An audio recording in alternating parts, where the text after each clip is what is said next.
here we are. I see us on YouTube also. I'm getting better at this. Like, I'm kind of proud of myself. I used to never update like all of the, you know, posting information. So you guys would go on and you'd see some random thumbnail and random like description that was all stuff that I would update after the fact. But I learned how to do it before the fact. So yay me. Like, I feel like we're getting a little bit more professional, just a tiny bit with every video we do. So it looks like we're live in both places, and it's 12:59. I've got a few people tuning in on our YouTube channel, so that's always good. See, I gotta mute this. And I see people saying hello. Hi, Elizabeth. Hi, Julie. I love it when we have people from overseas join us for not only the box club itself, but also for all the videos that we offer for it, because the discounts and everything that we offer, even with the shipping impacts for our international customers, is so much, like, you can still get everything that we offer in the box for less than you would pay regular retail with no shipping, even if you order it that way and you're an international customer. So our international base is growing, and I hope that that continues. The way we do it is it's a flat, there's a shipping surcharge fee no matter where you live in the world of $60 with each box that ships each quarter. And so that is definitely something that, you know, is a cost consideration, but because of all of the discounts and everything that's included in the box, and the value that we put it in there for a promotional purpose, like, it's really a great deal overall, even with that program. So someone said, what's the pretty quilt next to me? So I assume you kind of mean this one here on the wall. I'll show you guys another picture. Well, maybe we can do that here real quick. Let me switch to Quiltster really quick. It's called Sugar Plum Fairy, and it's publishing like in the next couple weeks. The fabrics are out of, hold on, I gotta log in.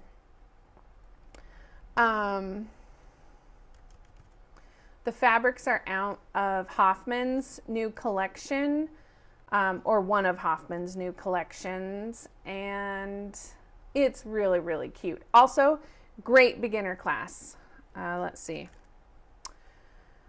Sugar Plum Fairy.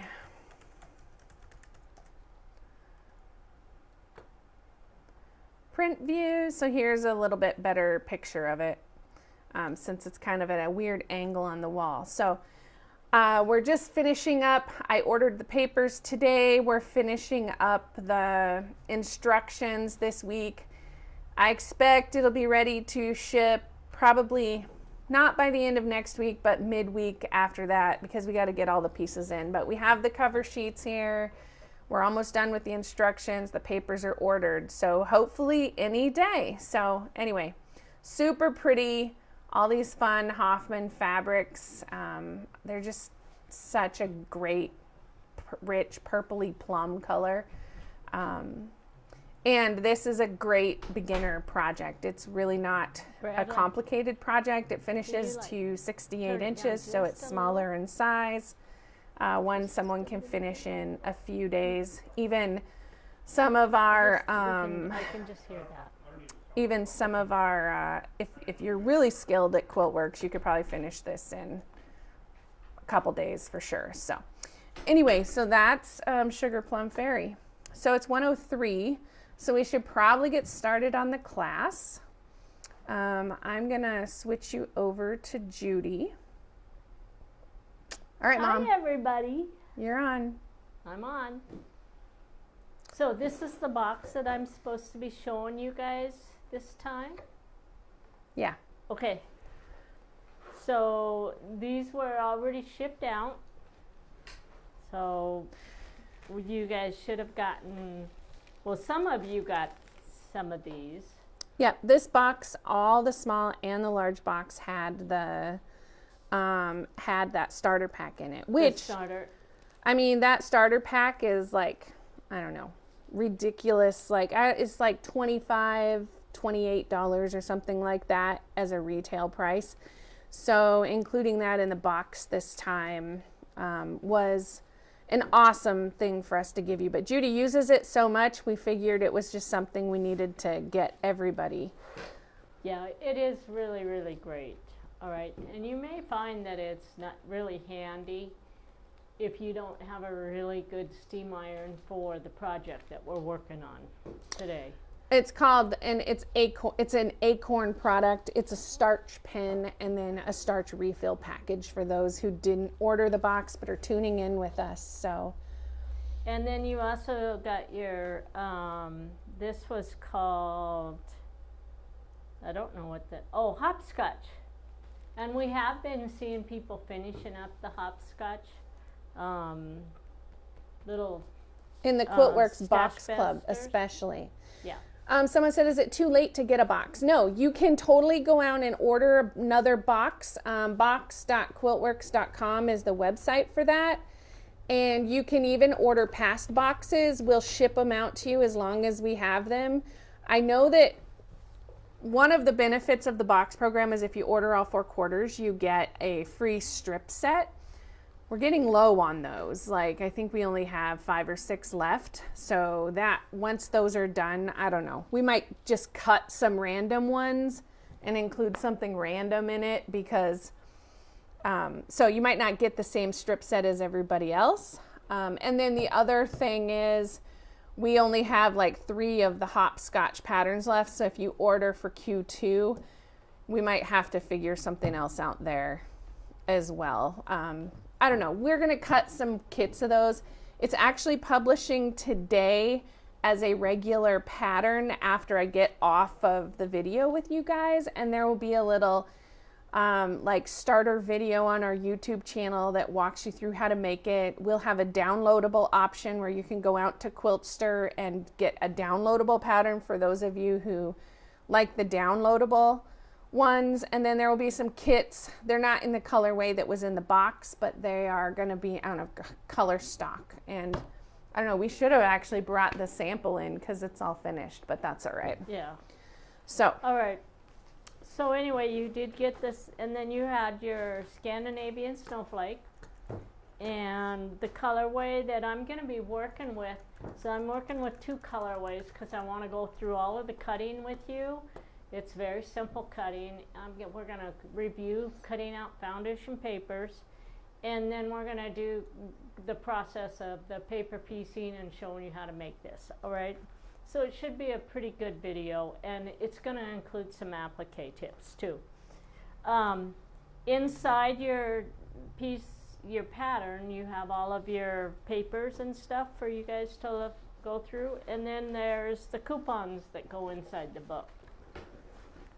So it looks like that's a pretty nice box there that you guys were getting. I want to mention one thing really quick. Did you explain, because I was answering a question, but did you explain the pinwheel patch instructions are in there because we made a mistake in the first box? I gave everybody information, but we just printed out the corrected version and put it in this box. So you can, if you haven't made pinwheel patch from your first box yet, toss the instructions and use the ones in the second box. So I also posted that correction in the Quiltworx Box Club group on Facebook. But anyway, that's why that was included in there. That's why it's in here, yeah. Right. Along with all of the coupon books and stuff. All right. We're going to put the box aside. And then we're going to start with the cutting. So in your instructions, what you have here is a folder, a cardboard folder with several different color combinations on it, okay? The one that you guys got in your box apparently is not one of the ones in here. Oops. Whoops. because this was, you know, the pattern that we actually published. And then inside of that, all those cardboard colored, the color samples, you will find your instructions, all right? And it's only 4 pages, so this is a really easy pattern. And then you're gonna find your little applique templates as well, all right? So we're gonna just set these back in here, and I'm gonna pull the instructions out just to go over a few of the notes, little things with you. So basically, the Scandinavian Snowflake has been on the market for several years. It's really a cute Christmas circle. I guess you can call them a table runner, you can call them whatever you want, but I just love them. They're really cute to work with.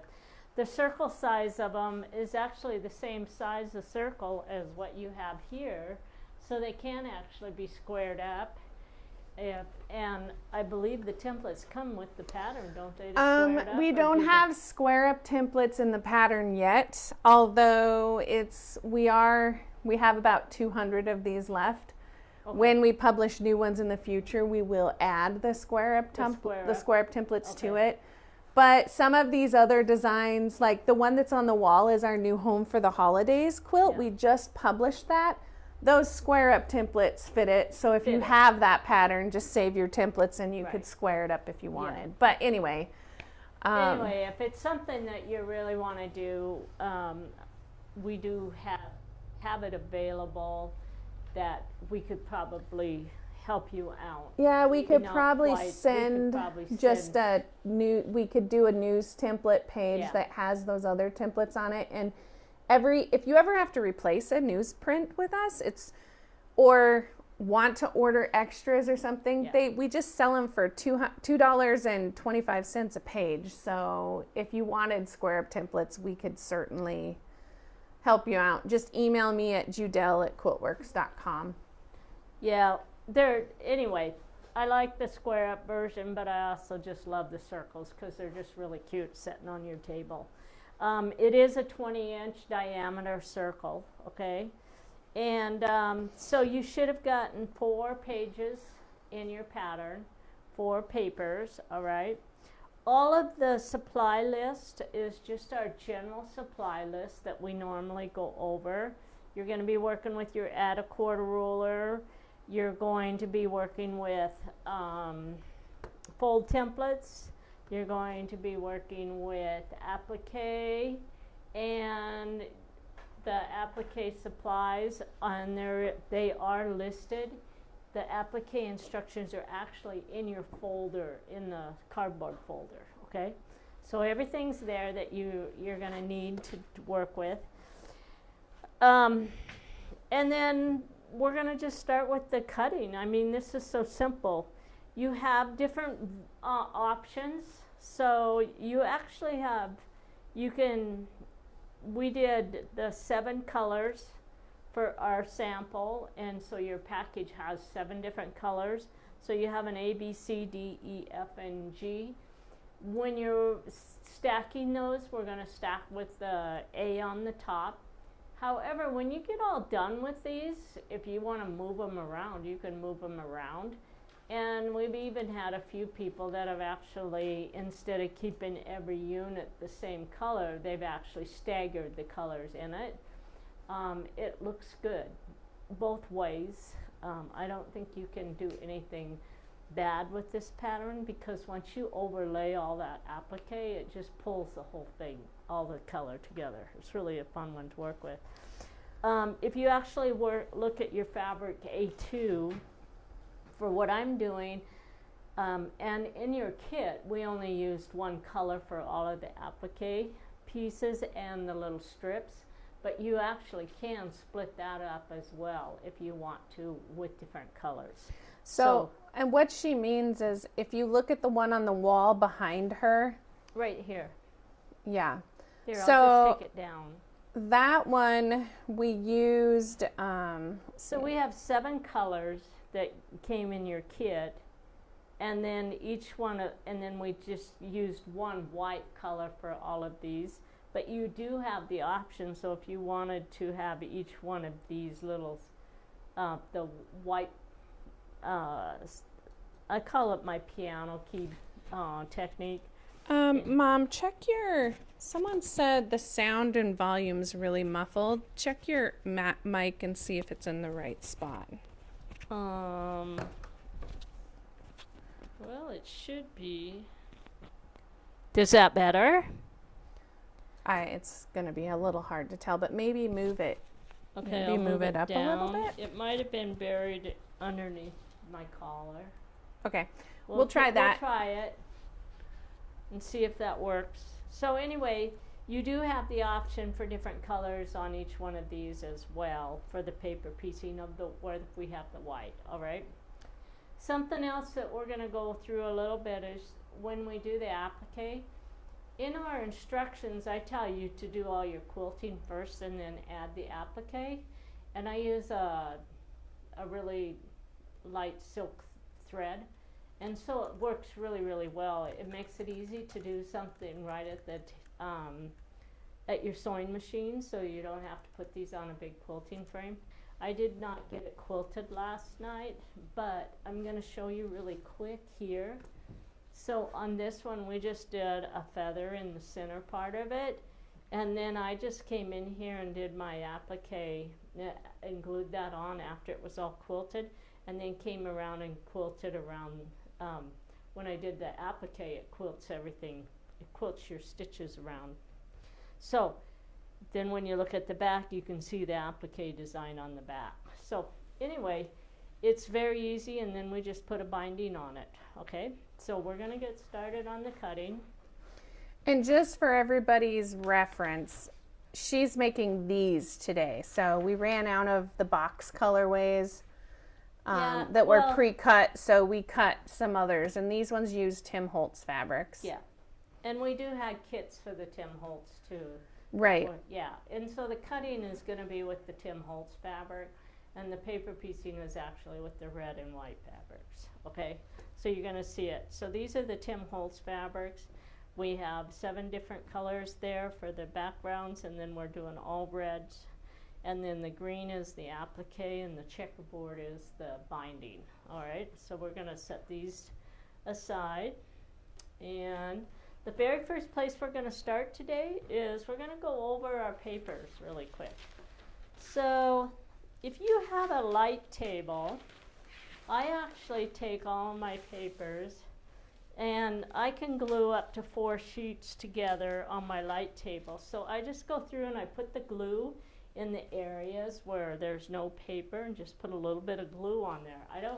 I like to use the Yoo-Hoo rather than the repositionable, because the Yoo-Hoo dries it, and then when we're all done cutting, we just scoop it all up together, and it keeps it, it's really easy to clean up. So if you look at your pieces, we basically have the 7, we have all of the pieces here, the foundation papers, and there should be 7, 1, 2, 3, 4, 5, 6, 7 on each sheet, because that'll make 4 different table toppers. And then we have our strips, and we have our background. So I have everything stapled, and everything's layered all together. So I'm going to cut all 8 sheets out together for you. We're going to grab our curved ruler here, and we're just going to place the curved ruler right up here and just do kind of a rough cut right around those papers. We want about 1/8 of an inch. Oops, we're going to be throwing things on. And I'm actually using the leaf ruler today because that was the easiest one to find this morning. And then we're going to take it here. But by having them glued and then I secure it with a few staples, it's just really easy to move this around and get all the curves cut.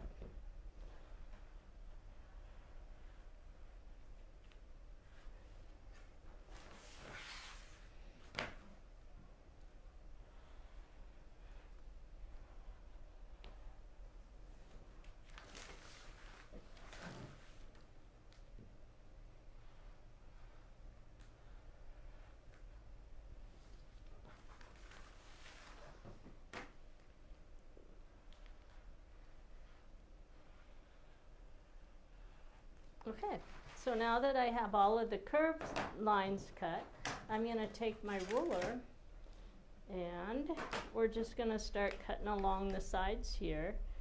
And the first thing I'm going to do is cut this line. That's at 1/8 of an inch.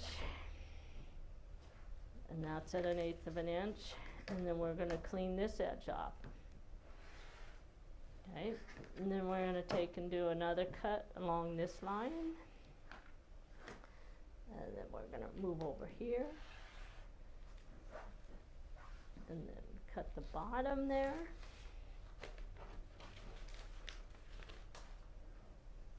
And now I'm going to move over and I'm going to cut right on the line for my template. All right, and then we're going to cut right on this line.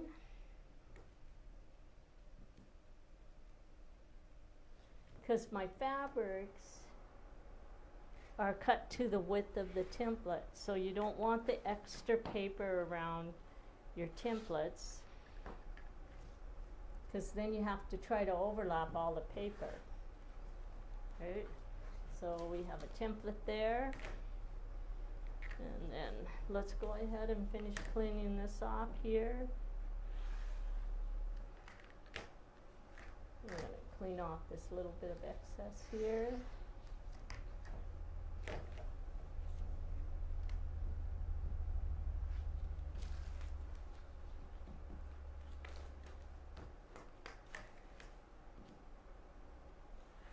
And I know some of you think, oh, well, I don't like doing it that way because I'm so afraid I'm going to cut the paper. And the reality is, if you cut something this way, all you'd have to do is just put a little bit of tape on it and tape it back together. It saves so much time to cut your papers with layers. And then the other nice thing about it is all your papers are cut to the same size. And you don't have to worry about everything stacks up really nice for us when we start our paper piecing. We got 2 more here. Before I go any further, I'm going to go ahead and cut right on that straight line. We're going to cut right on this straight line. And even if we shave a little tiny bit of that line off on the template layout sheets, it's just fine, okay? You're better to be a little bit too small than you are to have the extra on there. So then we're going to take this one,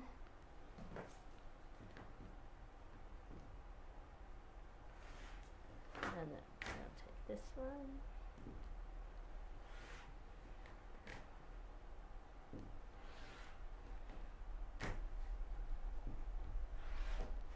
Okay.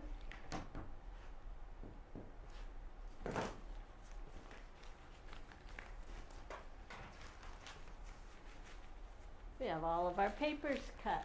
And then we just put a paper clip on them.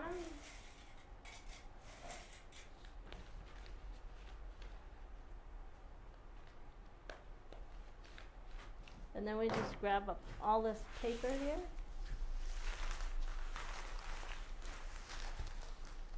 Oh, we throw it in the garbage.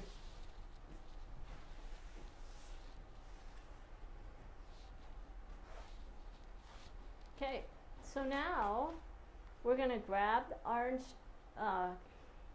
fabrics here, and we're going to get our instructions out. I've already layered all of my fabrics, so I'm just going to show you what I have. Everything's been pre-layered, so you guys didn't have to watch me do all of the stacking.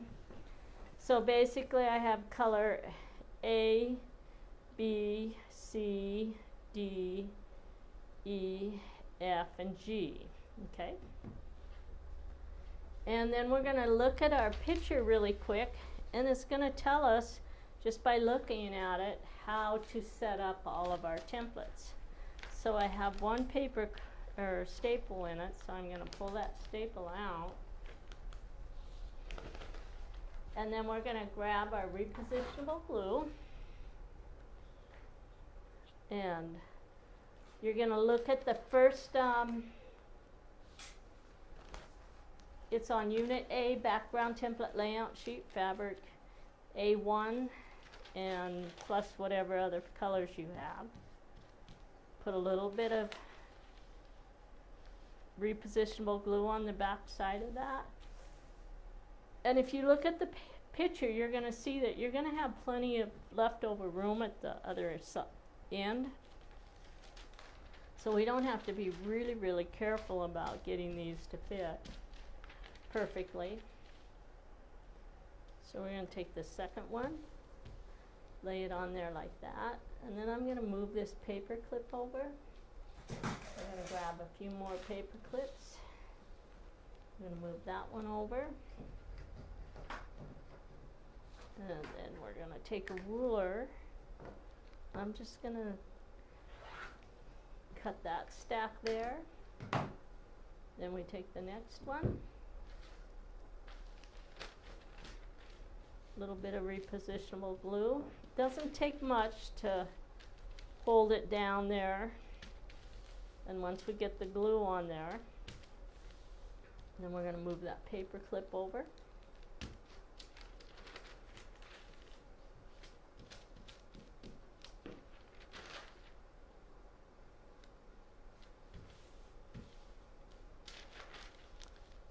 And the glue is mostly there just to help you get rid of all the wrinkles in the paper. All right. So we're going to take this one. We're going to cut it down here. And then this, we're going to save this part of it in case we have a mistake somewhere. And then we're going to cut in between. And for now, we're only going to cut one of these apart for you guys to watch. So the others, I'm just going to fold them together and store them in the bag until I'm ready to go through and do all 8 of them. So I thought I had another bag here, but I don't. All right, so we're going to set those aside. Okay, so now on this group, before we cut everything, we're going to run around and put a paper clip on as many of the templates that we can get the paper clips on.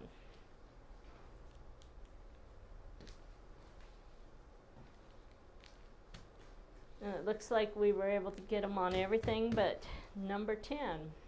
Okay, we're done with this for a few minutes, so let's put the lid on it. Now we're going to find cut line 1, and I like to use my add a quarter ruler because of the lip. The paper clips balance on that. It's just they're the same height. All right, so there's section 14. Then we're going to go to line 2, and this one is section 13. And we're going to keep the sew sides together as we stack. Then we're going to go to cut line 3. And this one is for section 10. So as you can see, when we set up the numbers on these, normally they go in descending order so that you can get them all stacked at the same time. So let's go to cut line 4. And that one is section 7. And then cut line 5 gives me section 5. And then cut line 6 gives me section 3 and 1. Okay, so that's the cutting process. And everything is stacked in color order. And so before I would start, I would come in here and find one of these stacks. And we have one, well, we have 4 in that one, and we have 4 in this one. So if I pull this out,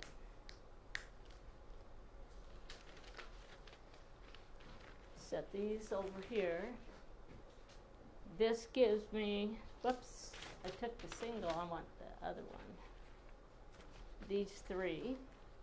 So this gives me 7 pieces.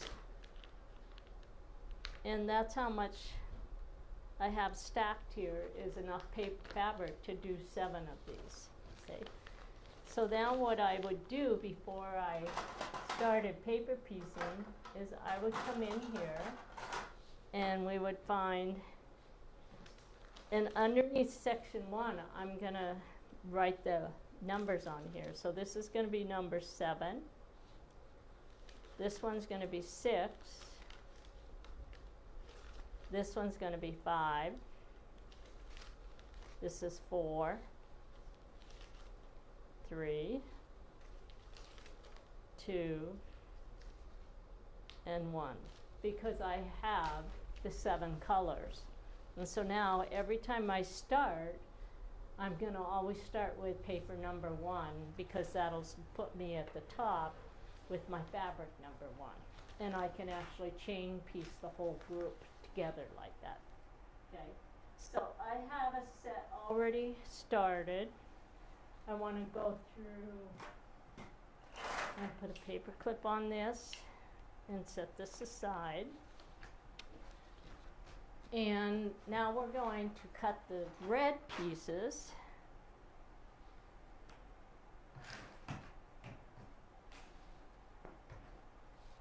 And the first thing we're going to do is get rid of all the salvage. Okay, and then we're going to take these template pieces. We have one staple in there that we got to get rid of. We're going to put a little bit of repositionable glue on each one of these. Okay. And then we're going to put a paper clip on it.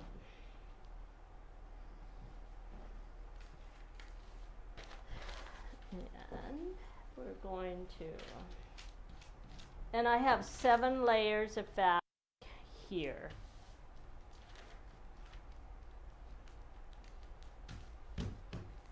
So once I cut, I'll have enough strips to put with each one of those sets.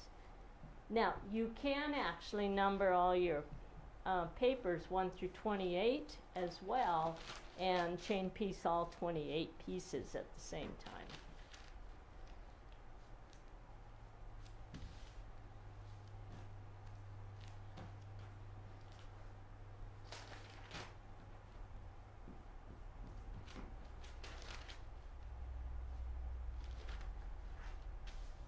Okay, so on this one you can tell there's not a lot of excess there. Okay, so if you make a cutting mistake, you're probably going to wish you had a little bit more fabric. But if you'll keep just the end here off of these pieces, you can actually get a couple strips off of this to replace a piece. And then there's a couple of these strips that are actually long enough that you can get a couple corrections off of those as well. Okay, so I'm going to scoot those closer together, and now we're just going to take our paper, or add a quarter roller, and we're going to cut these right in between. Okay, and let's go ahead and cut that piece off. We'll clip those together. And we're going to take 1, 2, and 3 of those and set them aside with the others. And now this one we're going to put paper clips on, and I'm going to show you how to cut.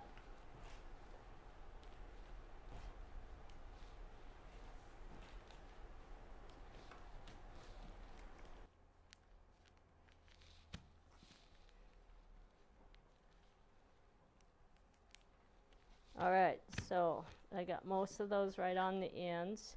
So now we're going to find where cut line 1 is, which is right here. Cut line 1, and then we're going to go to cut line 2.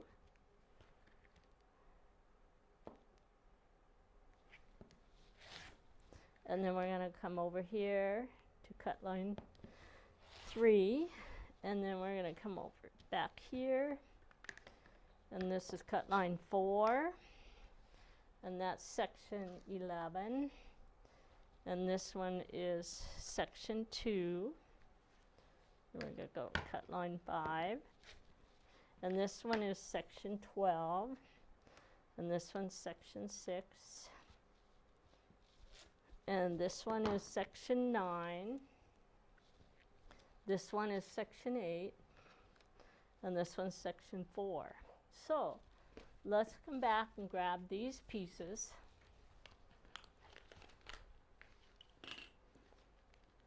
And we're going to put them in order. So if I just flip these over, that's section 14.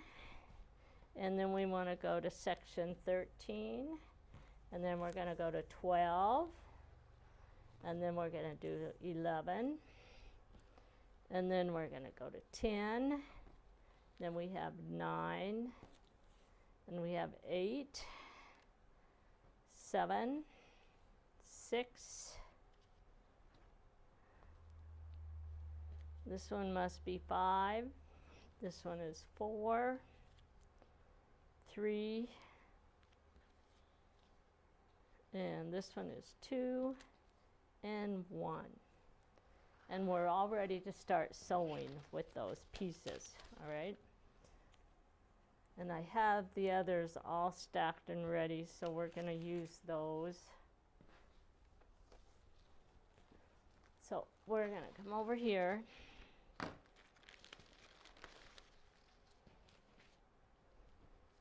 And everything is stacked in a nice, and the first thing we want to do is, on these, I'm really going to recommend that you guys go through and do your or your marking on the back, especially because of all of the little dash lines. Sometimes it's hard to remember where you're at, and it's easy to miss one of the lines. So I want you guys to take a look. So I went through this, my stack here, and I marked a couple of them on the back side here. And then what I did is I numbered the sections. So as I'm working through this, it's easier for me to make sure I don't skip a number, because when I didn't mark them, I skipped a number. I skipped 10 on there because I just kind of forgot where it was. And so you need to pay a little bit of attention to your number system on here. So we have a 1, 2, 3, 4, 5, 6, 7, and actually I have those numbered incorrectly. 7, and this is my 8 right here, and then this is 9. And then this one was section 10, and makes this one is my section, that's section 11, yep. So I had that one right. And then this one is 12, section 12. And then we have a section 13. And then we have a section 14. All right, so see how easy it is to just miss this little side section here? And I did that when I was sewing too on the first set. So I went back to redo those. Had to go back there and redo that. So you guys watch out for that. And I'm actually going to demonstrate how easy that is to do when we get to the paper piecing, okay? So we're going to start with paper piecing. Now, we're done with the glue. And all we need on here is a fold template and add a quarter ruler. So I'm just going to go like this and use that one. And then that ruler we don't need. And we're going to take our papers. So I did not mark all the rest of them, but I have paper 1 and 2 marked for, so that you guys can see what we're doing. So what I want to do is I'm just going to do 2 of these to kind of get you guys started. But whenever I do a stack like this, if I have 8 in my stack, I go ahead and I put the very first piece on all 8, and then I drop back to finish up 1 or 2 as we get started. So when I look at my fabrics, fabric number 1 should match what the sample is on this. All right, so as you can see, I added samples onto all of my papers. All right, so we're going to start here, and we're going to flip this over. And if you have a light table, I'm going to tell you the light table will work really well for you. I don't like using the light table when I'm teaching with the video because it glares in that camera, makes it a little bit hard to see. But if you have a light table, just take your fabric piece and then lift this up and lay it right on top of there, and you can see exactly where to put everything. So we're going to put a little bit of repositionable glue on the back side of section 1, and you can see where I did that because it's marked. And then we're just going to place this on top of that. Now if I flipped it over, you can see where I marked it on the back side too, so how it's setting. So notice that it's not going all the way out to the edge there. All right, so don't feel like things aren't fitting properly. And then you're going to take the next piece, and I think I flipped my pieces over. I did, but I didn't flip my colors over. So we want to go like this. There we go. And then we're going to flip that over, and we'll put this back on. Get my colors started correctly. All right, so there's the first one, and then this one's going to turn over, and we're going to put a little bit of glue right down there. And now, because I cut all my papers at the same time, I can pretty much just match up the papers and the little piece of fabric and guarantee that everything's going to fall in the right place. Just keep all my papers stacked on top of each other.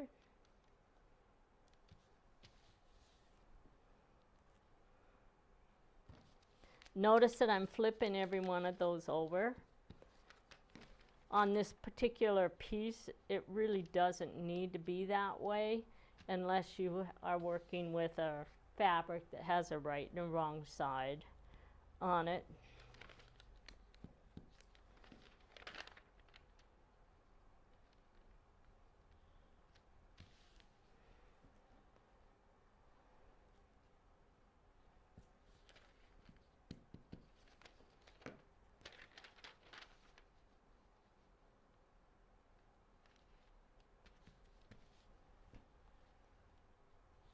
And there's my number 7 piece. All right, so now what we're going to do is get rid of the glue, and we're going to start at the bottom of the pile. So we're starting with number 7, and we're going to place the fold template on there, and we're going to trim a 1/4 inch. I need that smaller template, so we're going to go like this. It's a little bit easier to handle. And then we're going to fold it back, and we're going to trim. Okay, and then we're just going to slide that piece right up there like that. And then we're going to take the next one, fold back, trim, and stack. And we're going to go place it on line 1, fold back, trim, and stack.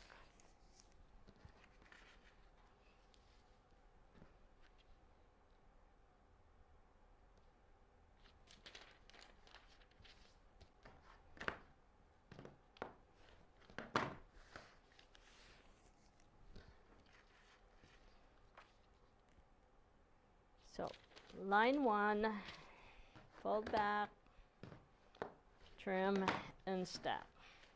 We're just about done with our stack, and then we'll set them aside and just continue with a couple of them to go through the paper piecing. Actually, I can just continue with one. Okay. So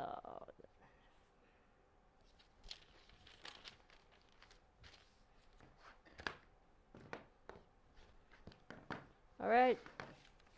So we have everything stacked and ready to go.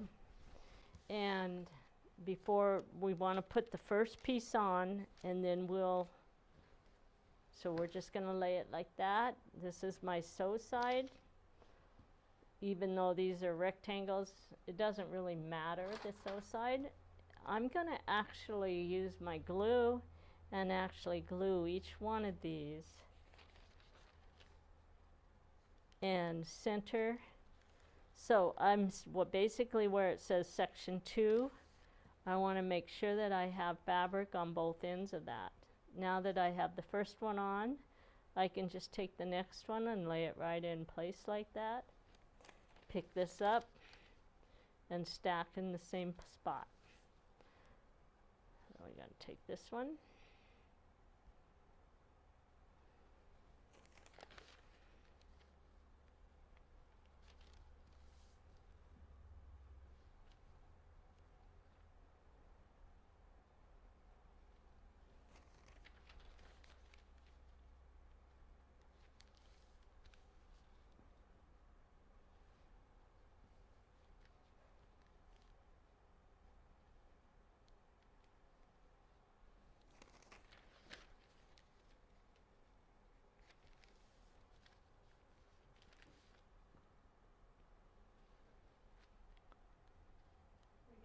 People saying hi. Hi, hi, hi. Susan from Flemington, New Jersey. Gwen from Northeast Maryland. I am going to mess your name up, I'm sure, but UT, I think. From Bucks County, Pennsylvania. I've been to Bucks County. What a pretty place. MJ from New Mexico. We have, and I think it's Adele, who's from Ireland, and Carol from Missouri.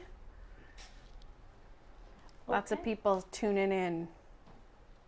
Thank you, everyone, for tuning in and joining us. So we're going to run our first set through, and then we'll be able to just finish one piece, okay? So we're going to put this, and basically I'm starting with number 7, and we're going to sew on line 1, and we're going to sew just past the dashed line. So I'm going to downsize my stitch length to about 1.9 on this machine.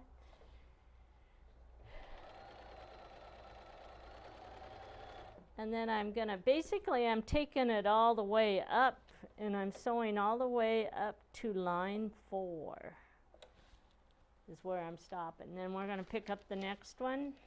We're just going to slide this over, and then we're going to start sewing again. Then we're going to take the next one.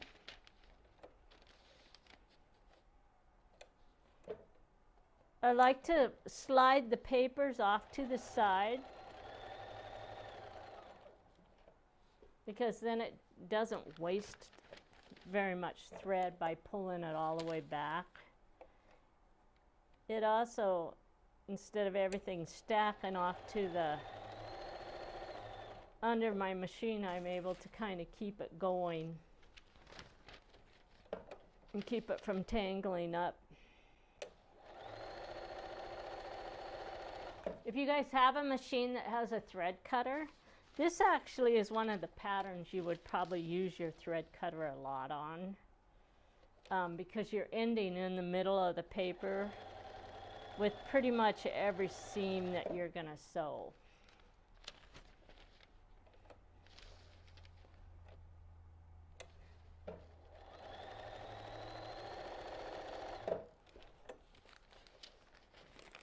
Okay. So we're going to take these, we're going to cut them apart. So that's for number 7, this is 6, this is 5, this is 4, this is 3, and this is 2. Okay. And I'm going to put a paper clip on these so you guys don't have to watch me sew through a stack of 7 of them. And then we'll just remove the first color off of each one of these, okay? So we're going to go to our iron, and I'm going to press this. Actually, you know what I'm going to do, because I probably don't even need the iron. I'm just going to use my sewing this, and I'm just going to run that right down the seam and press that, and then we won't even have to go to the iron. Then we're going to flip this over. The starch pen, that's what you were trying to say. Pen. I'm not doing very well with my descriptions today, am I? Yeah. So anyway, now we did line 1, so line 2 is right here. I'm going to fold back, put the add a quarter ruler on. Somebody said, just joining, sorry, is this next year's quilt? So this is from, well, you can buy Scandinavian Snowflake now if you just want to make the pattern and join us. But it was part of the 2025 Quiltworx Box program for Q2. And if you want to join us through the box program, you just have to go to box.quiltworx.com and do that. So. Okay, so this is my sew side right there. So we're going to actually match up. And by marking on the back, I'm able to look at this and see where I need to line that up. So between those lines, and all I have to do is put that on there just like that. And I am going to use my glue today, just because these are such little pieces and the paper is bigger and they have a tendency to twist and turn underneath my pressure foot. So if I put that glue on that, then I don't have to worry about that little strip, those little pieces moving. So now we're going to start, we're going to sew on line 2. We're going to sew all of the way up to that number 4 line. All right. And then we're going to take this, we're going to put a little bit of starch on the back here along that sew line, and then we're going to press that open, and there's our next piece on there. Now we're going to flip it over, and we're going to find line 3, and line 3 is here. So what I call this technique is, it's my piano keyboard technique. But what happens is when you sew these lines, these are crossover, the threads are going to cross over some of those other lines. And so what we have to do is we're going to lay this on line 3.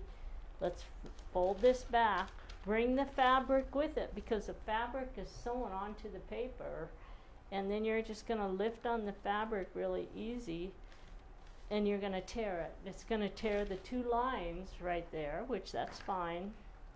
And then we're going to up here, we're going to trim, and we're going to add the next piece of fabric, which is my section 4 fabric, which is right there. So we'll pull one of these pieces.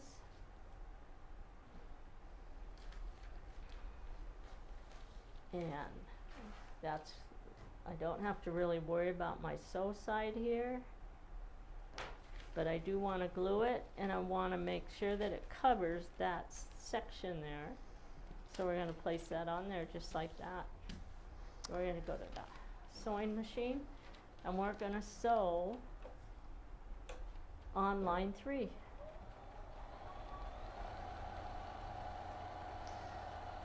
So lots more people are saying hi too. Huh? Lots more people are saying hi, Mom.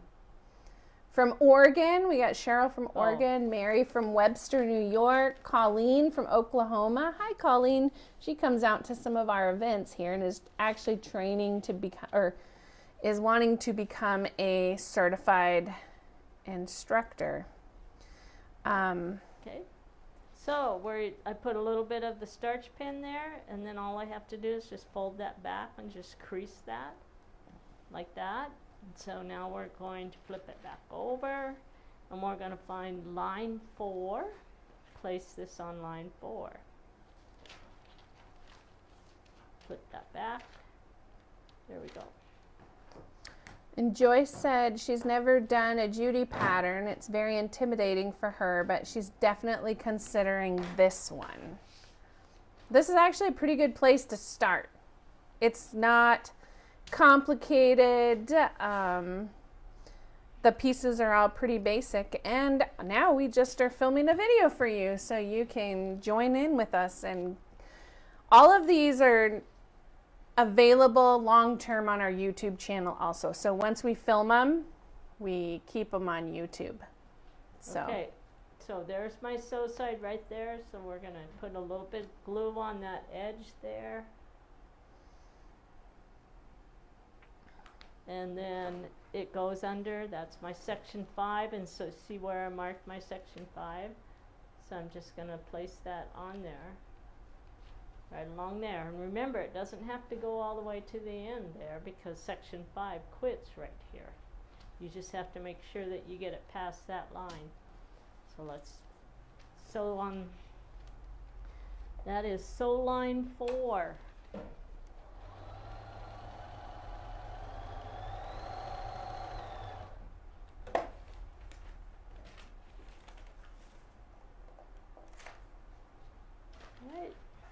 Going to use my starch pan, put it on my sew thread, the thread that I'm sewing. There we go. Press it. Starting to see it build its colorway here. So let's flip it over, and now I'm on line 5. So we're going to fold on line 5. I'm going to place the outer quarter ruler. Trim a 1/4 inch seam allowance, and then we're going to grab one of these little pieces of fabrics under from our number 6 template. We're going to put glue along that edge, and it doesn't take much of this glue when you're using the glue pen. I'm going to place it along there. Something else that I noticed last night when I was making these is that every one of these strips where you're starting are starting right along the edge. So it's easy to figure out where you have to place that strip. So as long as you're right close to this edge, you're going to cover, even if you don't do all of your draw all your lines. Okay, so let's lift up the pressure foot, and we're going to sew on line 5.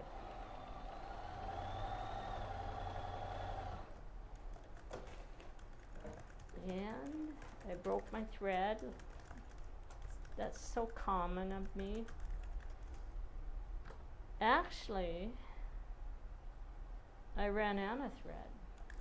Oh, that's nice. Yeah, you guys get to watch me wind a bobbin. Actually, I have another bobbin right here, so.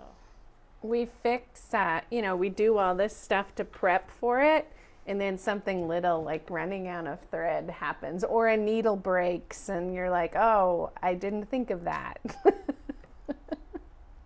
what we get. I haven't thought of a lot this morning. It's what we get when we do live classes. So we just roll with it. Yep.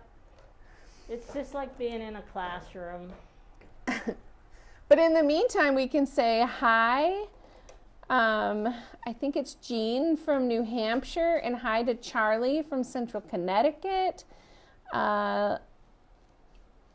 Joyce is in Alabama. Laura Harris is in the UK.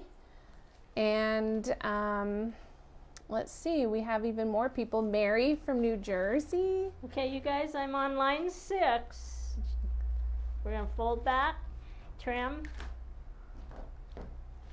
All right, Judel, you can keep talking for a minute. I don't know. I think I got everybody. Okay. Oh, Karen from Washington State. Tammy from DeWitt, Nebraska. Thank you guys for all joining us. I see Denise from Sarasota, Florida.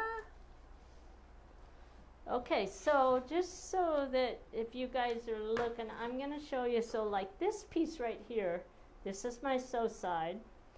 And where I drew my lines right there, you can kind of see where that piece has to fit. So see, it only fits right in that area.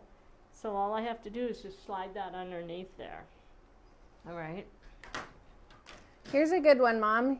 You might be our first Chile greeting. And Marisol, I probably pronounced your name wrong, but anyway, welcome from South America.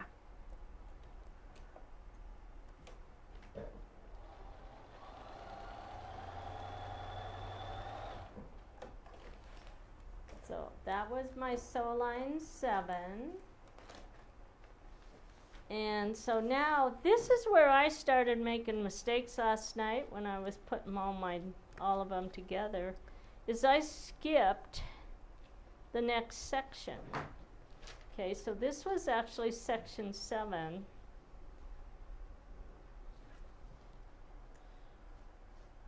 And I just flipped it over and put it on line 8 and totally missed line 7. And all that did was make the rest of my evening complicated because I was doing 14 of them because I had to go back and pick everything out and make it so that I could fit. So don't forget line 7, which is right here, this section right here. So line 7, section 8. And it's this long piece here, right here, okay? So we're going to grab one of these pieces.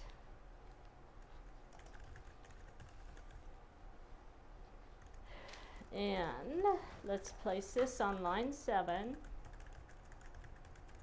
And we're going to fold it back. And again, we have those crossover seams, so we have 2 seams here and here. So just take this and gently tear this back. Mine's going to tear back really. It's going to be a little difficult just because my paper's still wet from me using the starch pen rather than the iron, which is fine. So the other thing I want to bring up to you guys, in some of the other classes I showed you this little tool, this awl. And when I have these crossover seams, trying to get the threads to come back out so that they'll cut, if you grab this and just slide it in there, because it's not a sharp tool, it's kind of rounded on the edge, and it was working really good last night for me to get rid of all those threads. There we go. Cut that section off, nice and clean. Then we're going to put our this is a little bit straighter right here.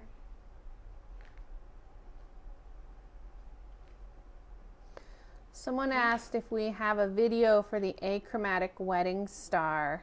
So we don't have a video for that, but I will let you all in on a little secret. We've started picking our projects for the 2026 box program, and we are going to demo and teach some small, like, wedding ring inspired table runners and table toppers. So we'll be able to cover some of those techniques in next year's box program. Usually those, I get all of it kind of pulled together and ready to go by late August, early September. So watch for those new signups. And I will also mention that will also be the last, like, once we release the new signups for next year's program, you can no longer sign up for this year's program. So if you want to get into this year's program, you should do it before the end of August. Is Judy using a sew line glue pen? I believe so. Yeah, it's the easy No, press. not that. Oh, well that. Oh, it's fun. Mine. The glue is the same, so it can be a sew line. Mine actually says Fons and Porter, but I have lots that say sew line. If I wanted to put my signature on something, I could put Judy on there. But the glue that you get on the inside, it's all made from the same company. The pins as well, they're identical. And so I do use them all the time before paper piecing, because I like the little narrow, it's small, okay? And if I use a Yoo-hoo, which I used to do this, but it's a little bit messier because it's such a wide tube there, all right? So, anyway, I use a lot of the little small glue sticks. All right, so I have number 7 on there. Then we switch over here to line 8. So now we're going to cross, and we still have those crossover seams. So when I fold it back, see how I have to pull all of this back right here? There we go.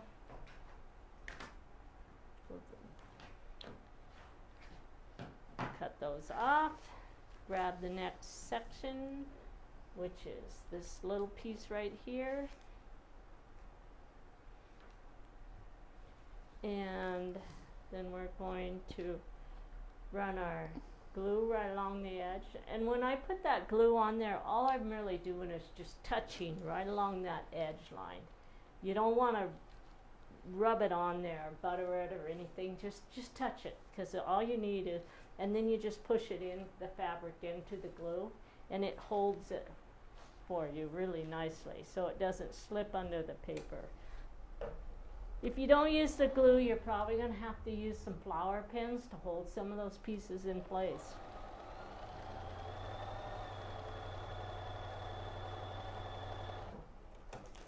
And it's mostly just because they're so tiny. The little strips are small strips. Okay. So we're going to take our starch pin, run it right along that stitch line. Open that up, and then we're on line 9.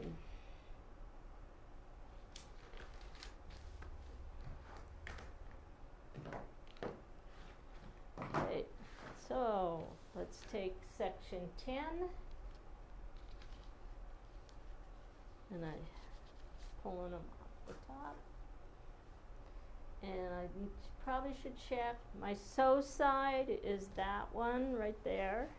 So we're just going to lay this down on top of there.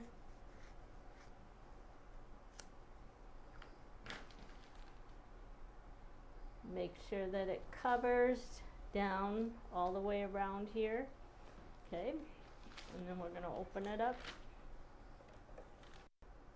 And sew on the line.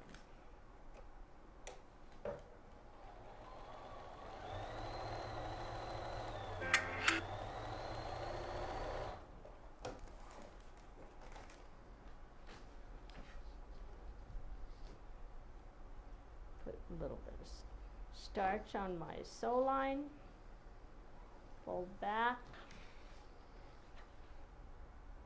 we've got to press it, and now we're going to go to line 10. So here's another place I kind of messed up last night, is after I put on section 10 I wanted to keep going up my paper, but you actually have to flip it now over to this one. And this line has a whole bunch of information on it. It has some, you're going to see it's talking about some repress seams.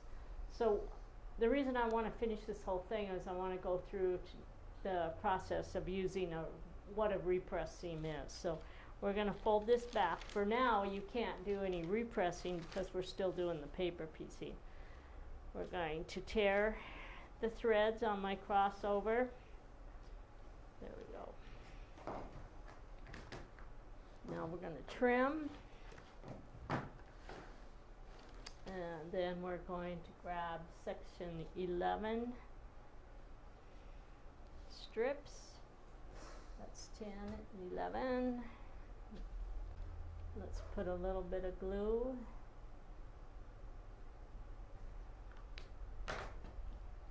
And start it right down there at the end. Okay.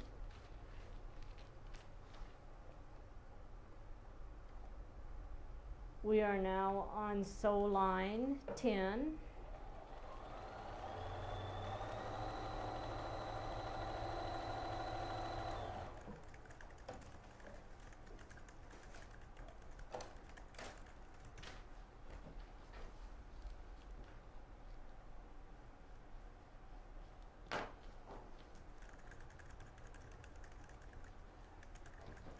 Okay, now we're gonna flip this over and we're gonna go to line 11.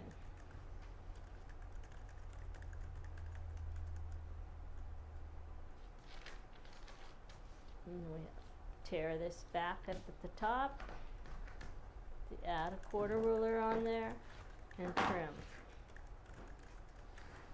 And then we're going to add section 12.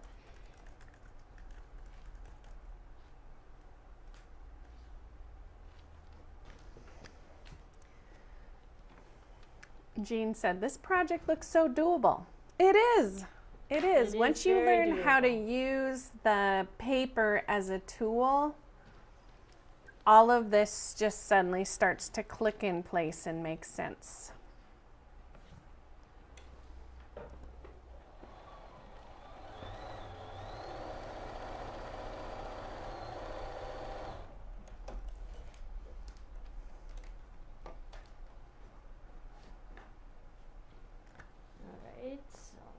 Put our starch right on our line there, press this back. It's so nice not to have to go to the iron after every one of these lines. Okay, so that was line 11. Now we're going to add, fold back on line 12, which is right here.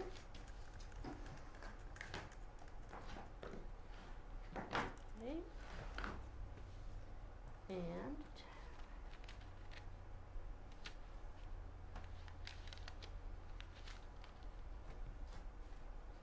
my sew side is that edge right there. And remember, your sew side is written on your paper template.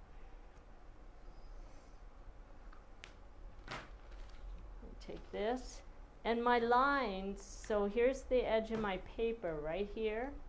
So I want to line the edge of that paper up with this edge here, and there's my sew side, so we're going to just lay that on there like that. And then what I'm going to do is I'm going to put this on and show you. See, I have fabric underneath this edge, okay? And you need to watch for that, because if you get that too far over the other way, you may lose the fabric under that edge, okay? And down here, I have plenty of fabric as well. See how much I have? So I have if you get that centered, then you're not going to have the issue of it not covering. But you do need to check, though, every time you sew a line, you should look really quick to see whether or not you covered it. It saves you a lot of hours of picking out later, because it's easy to remove one piece. But when you have to go and pick out 15 lines to get to that one piece to fix it, that takes a lot of time. All right. So now we're going to press, and since this is a big piece of fabric, I'm actually going to go to my iron and press it over here. Oh, Amber Lawrence tuned in. She says, hi, I can't wait to see you both next week. Hi, Amber. She lives here locally and comes to a lot of our retreats with us. We're looking forward to you guys being here. All right, so we're going to place this on section 11, and it's on line 13. Actually, it's over section 11, so I'm on line 13. This is our last piece. We're going to fold it back. We're going to trim. I don't have a lot to trim off because one of my little strips was a little bit skinny, but the rest of it's coming off. All right. And now this piece right here, if you look, notice how the curve is going this way, this is going, and here's my template piece, okay? There's my sew side. So we're going to pull the top piece off of that. That might actually be a good piece too, Mom. If you look at the template, there's lines on the template on the inside. Yeah, so you can see the curved line right here, which is this curved edge right here. This straight line on this side is this side. So basically what we do on all these templates is we're giving you what the the cut size would have been if you were doing traditional piecing. You would actually be cutting all of those right on that dashed line. So the solid line is what you see on the front side of the quilt. Yep. The dash line has the seam allowance included, and then everything outside of that is excess. All right, so we're on our very last piece. And guess what? I didn't make any mistakes. That's pretty cool. You can tell a professional quilter by the number of mistakes they make. So beginners always say, well, I don't want to make any mistake. But when you've been doing it as long as me, it's just an everyday occurrence. So we just get used to it. We make a lot of mistakes. We sew before we think.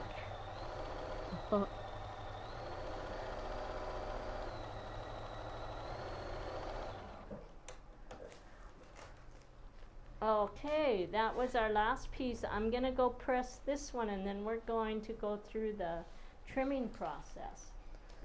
And I'll also note, for those of you who are commenting that, you know, you're new to this looks doable. Our Quiltworx box program is, with the small boxes, is really set up for beginners. So we choose projects that are great teaching, great learning projects, and they're not overwhelming. We do one quarterly or one each quarter, and you don't even have to order them all if you don't want. You can go in and individually order each quarter. You can also pay for the whole thing up front, or you can order each box individually, pay quarterly, so it charges 25% up front, and then the rest is when it ships. So we're really trying with the Box Club to give people exposure to some of our simpler techniques and processes so that we can get you started on Quiltworx with some confidence. So. And the other thing I will bring up too is if you have new certified instructors that are going through training in your area, they teach a lot of this stuff locally so that you can actually get hands-on with it. And that's how we get them trained to get into the classrooms with you. So if you have those opportunities, it's a great opportunity to go not only watch it and make it with an instructor. So it is really nice. So we're going to place this right on the outside line, and we're going to trim, okay? And then we're going to place this one on the bottom.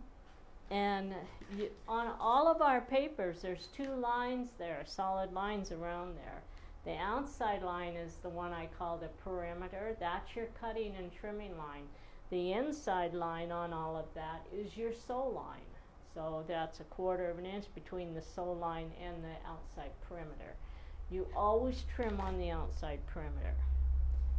And unfortunately, if you trim on the wrong line when you're all done, you normally have to remake that unit because you probably trimmed the seam allowance off on 15 side pieces. So on this one, if I had trimmed on the wrong line, I would basically have to remake it because all these lines come into that, okay?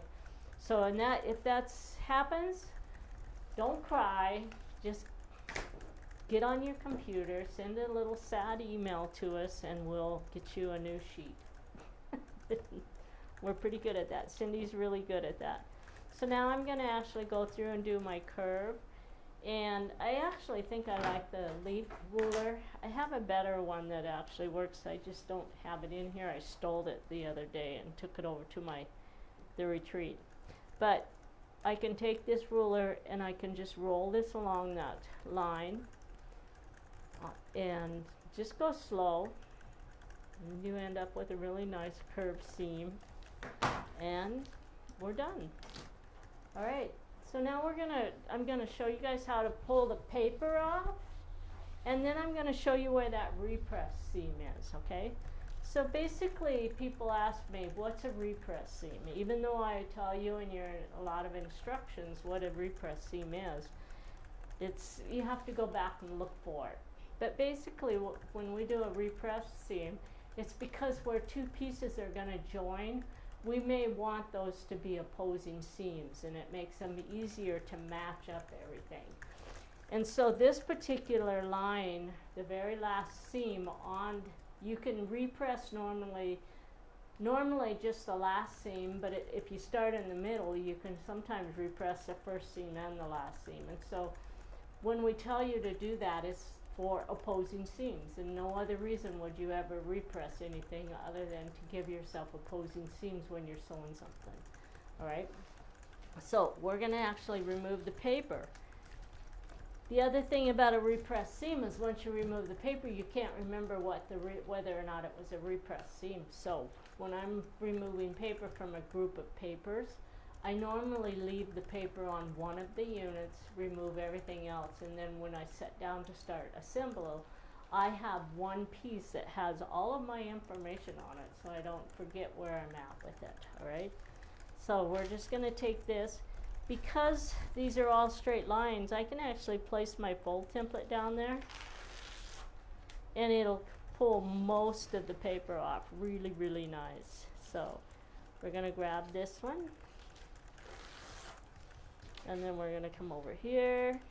I'm going to get these little pieces up, and I'm going to find this little tool here and put that underneath there like that. And that'll just pull all of that. And actually I want to do this one. This one comes off before the other one. Okay. And the little ones are going to come off in a million pieces, but that's fine. Just get all the papers off of it.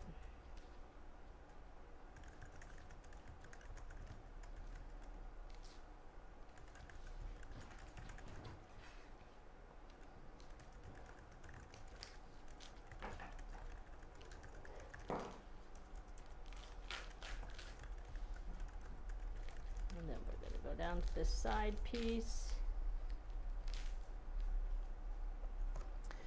So on our YouTube channel, there was some comments about instructors and online classes, and while she's pulling paper, I'll mention that I shared with that group on the live conversation that on our Facebook page, or on our, not our Facebook page, on the Quiltworx website. In fact, I'll take you there for just a second.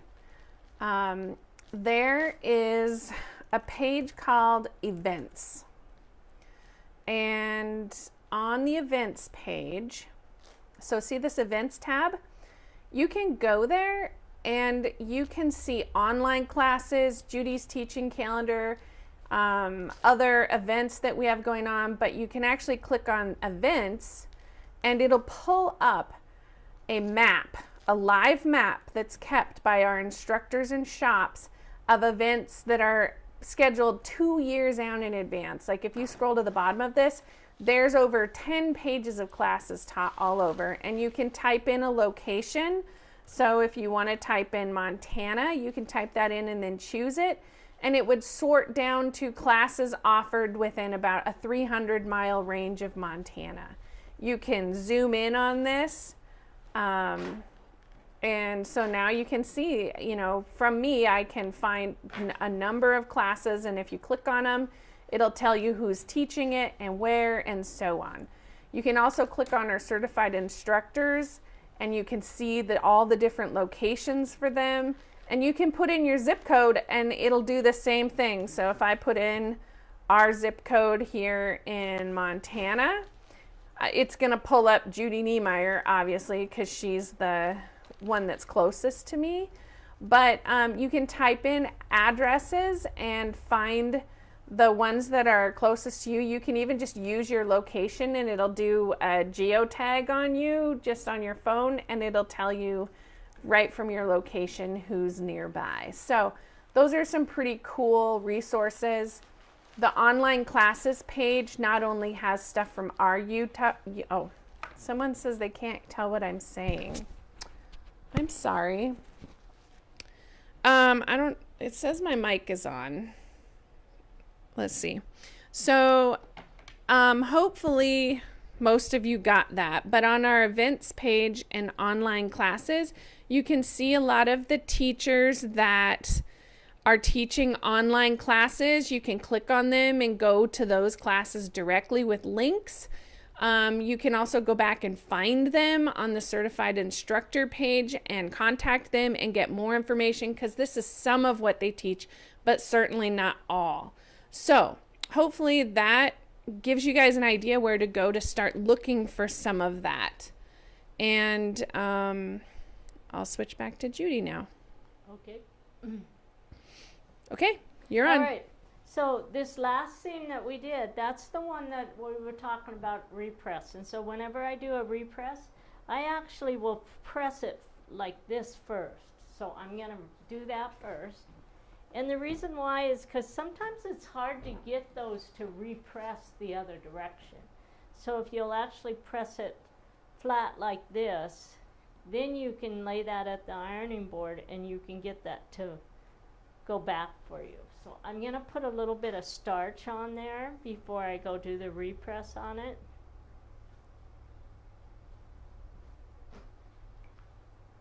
Okay, and now I think I'll actually run the starch on this side.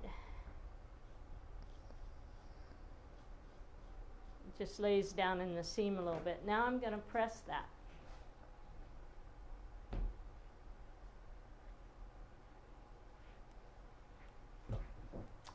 So if you guys repress, you'll find it's a little bit easier to start matching the pieces. I'm going to show you how to sew it together. If you forget to repress, it's not a big deal. It's not going to change anything as far as you just are going to have an extra seam there that you have to match up. All right? So let's take this, and you only have one seam on each one of those blocks. So here's a complete set over here. So I'm going to take this one and put it back. Someone said, do you start the repress line only at the end? Yes, you're going to press it right before you actually start to assemble. And that's why I leave the paper on one unit so that I can actually see if there's a repress seam on there. So there's no reason to pull all of the papers and do the repress seams on everything until you're ready to assemble. So last night, I actually did go and repress everything so that you guys didn't have to watch me do it 7 times, all right? So now we're going to arrange our pieces. And Judel can tell me whether or not she likes my location, or because I don't have a picture with me. And it's not going to make a whole lot of difference where we put everything.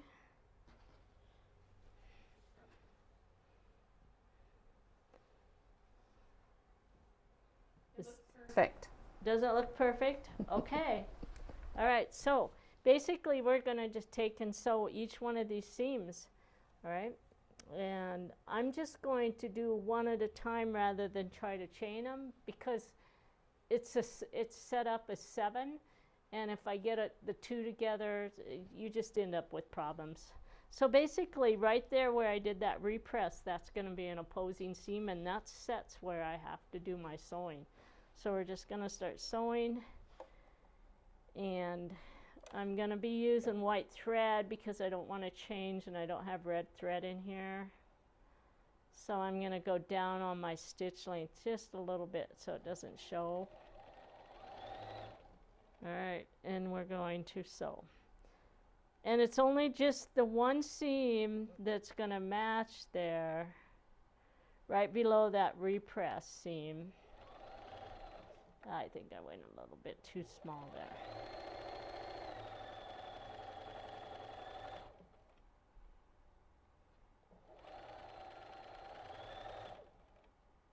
Now, I'm sewing this with no pins and no glue, all right?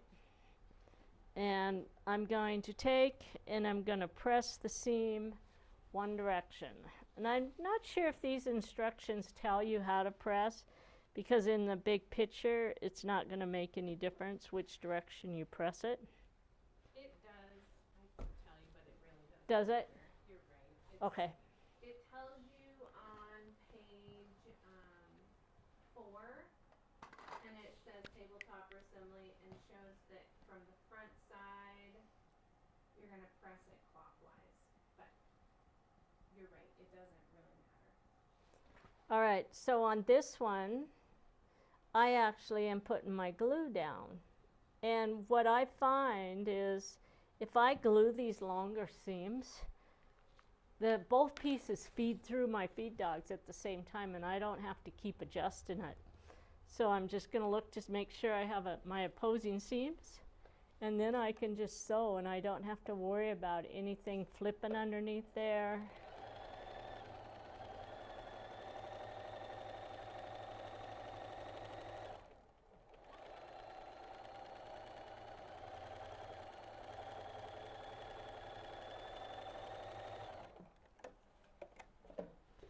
Did it actually tell you that we were supposed to sew clockwise?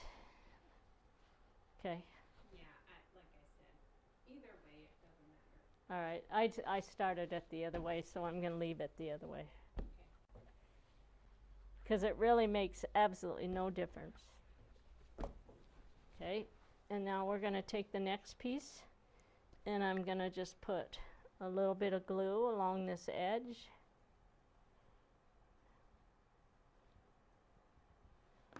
And then we're going to take these, and I'm going to make sure my little seams match, that seam that matches. And I'm going to flip it into this side and sew.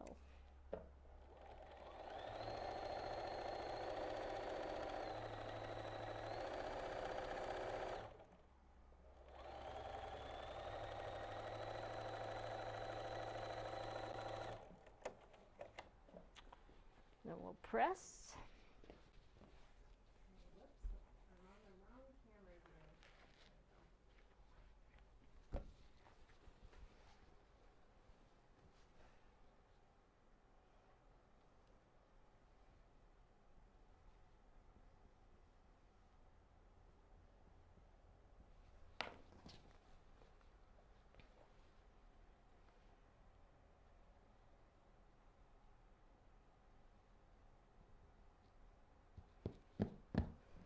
They fit so perfect.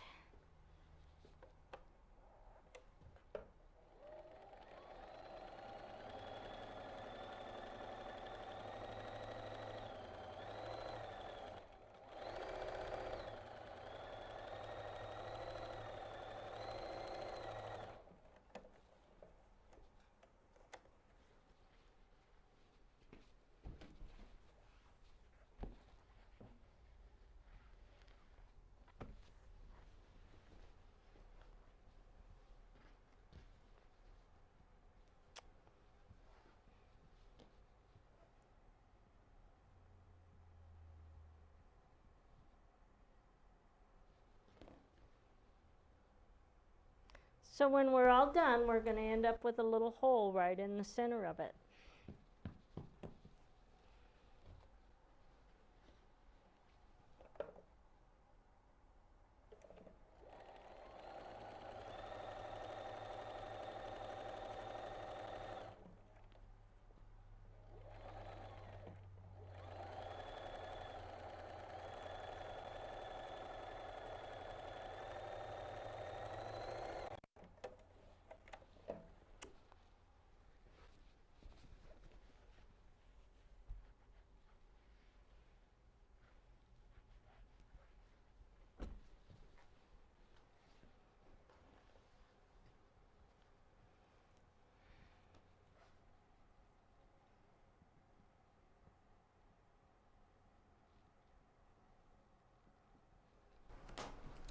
So yesterday we had a conversation about tree skirts.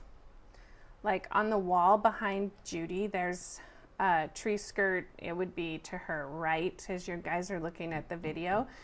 And a lot of people don't like to cut holes in the center. And so I was just thinking, because there's a hole in the center on this already, that if you have a tiny little Christmas tree and you want to put a, like one of those little tiny fake ones, you could actually just finish it without closing the last seam on these and slide that around the little metal tube on it and make this into a tiny little tree skirt. So we're going to do a miniature tree. Yeah, exactly. Some people have done that with that poinsettia that's on the other side of the wall behind her. They have left a piece of that open, which is a little bit harder because it's a curvy seam to close that one up, but you can still leave the center off and bind it, and then you just get a curvy seam along there. Okay, so we're going to close the last seam up. Oh, whoops.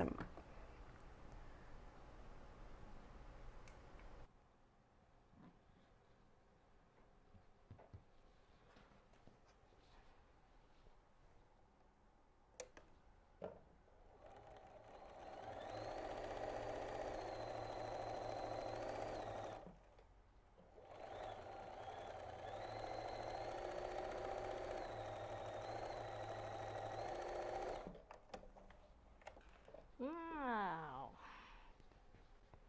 We're going to press that one.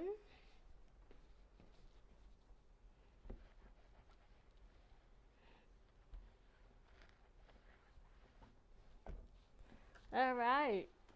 So now we're going to look at the other one that I did last night and see if I put the color in the same spot. I bet you I didn't. I doubt it. Yeah, I'm pretty sure I didn't, but we'll look. Let's see. We have, so we have this. This one's the same. I flipped these two. Oh well, we'll flip some others on the next one that we do. All right. So this is where you guys really do have, you can do this either way. The instructions tell you to do all your quilting first and then come back and add the applique. It really doesn't matter which way you do it, okay? So when I quilt them, I'm actually going to put them all on the big long arm, and I'm going to do an all over design on them, and then I'm going to pull them off and I'm going to add my applique pieces. So I actually am going to show you some tricks here with the applique and show you how to do the applique. And I'm going to probably need a couple more little glue pins. We had a question about your iron again. Yeah. The iron's popular. We get that question a lot. It's old. It was one that someone that worked for us picked up in an estate sale, and I don't even know what the brand is, but Oh, it says on there. it doesn't have a water setting. It doesn't have a water. It's Durabuilt. Durabuilt? Yeah. That's all it says on it. Yeah, I don't know if you can get them anymore, but the biggest thing is don't use it on a wool mat because we have had some issues where it actually burns through the fabric because the wool gets really hot underneath. And there's a little setting on it that you can use it with wool, but we just were like, nope, we're not using it with wool because of that. All right, you guys. So I did some little applique turn under last night, and I'm going to show you guys how to put these pieces on. I'm also going to go over the applique, but this is what I was looking for right now. So this little circle, you have that in your applique. It's on your applique sheet. So you're going to have 4 sheets here, and each one of these are, each sheet does one block. So you're going to have the little circle here. You can put that circle on before you do the quilting if you want, or you can actually put the circle on after you do the quilting, okay? it's really not going to make a lot of difference. If you do a lot of free motion quilting, you'll probably just as soon put all the applique onto your piece before. If you're like me and you don't do free motion, then you're probably going to put it on after the fact, all right? So I'm going to explain to you what the template stuff is. This is called Stitch and Peel, and it is a rinse away product. However, if you took this and you dropped it in water and came back the next morning, you would still have it. But if you started messing with it, it's kind of like newspaper. It does not dissolve, but it does soften, and it breaks down over time. So as you use it, your quilts or your placemats or whatever you're putting it on, you're going to notice that it starts breaking down. I really notice it from just folding my quilts. The quilts that are 10 years old versus the new ones, you can hardly tell that there's any of this product inside these because it just breaks down. It's just soft on there, all right? So I really like the product. It actually is shiny on the top, and then it's a fiber on the bottom. And what you do is we cut them on a laser cutter, so one sheet is for every one. And they have these little tiny tabs in there. And so I just take my rotary cutter and I just cut those little tabs like this. This rotary cutter's a little bit big, but I don't have the little one with me. It's easier with a little the littler rotary cutters, and you just come in there and you pop those tabs out.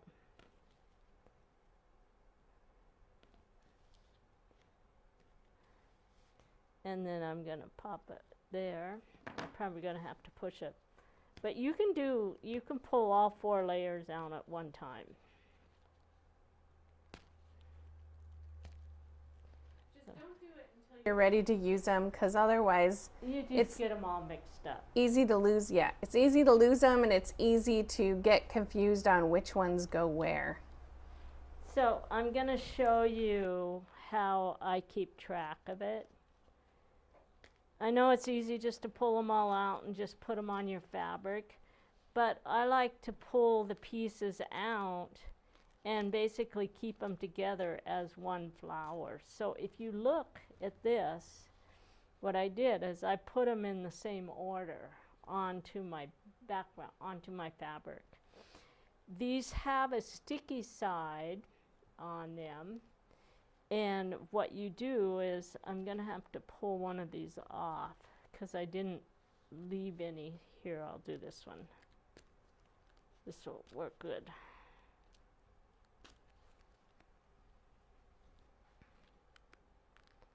So, this is kind of rough. So this one side's rough, and then the other side is shiny. And then what we do is you just grab the edge and you pull them apart like this, and then this part gets thrown away. This sticks to the fabric, okay? And once you stick it onto the fabric, you have about 20 seconds to pick it up and move it if you need to. But if you leave it on there very long, it'll peel all of that sticky stuff off, and it'll stay onto your fabric. If you touch it with heat, you won't be able to pull it off anymore because it kind of adheres to your fabric, all right? So you're going to pull that off. Now, I'm going to show you something else. So some people can't get a hold of that, and I had one of my CIs teach me. And he's from Texas. His name's Michael. Let's see. There's what I'm looking for.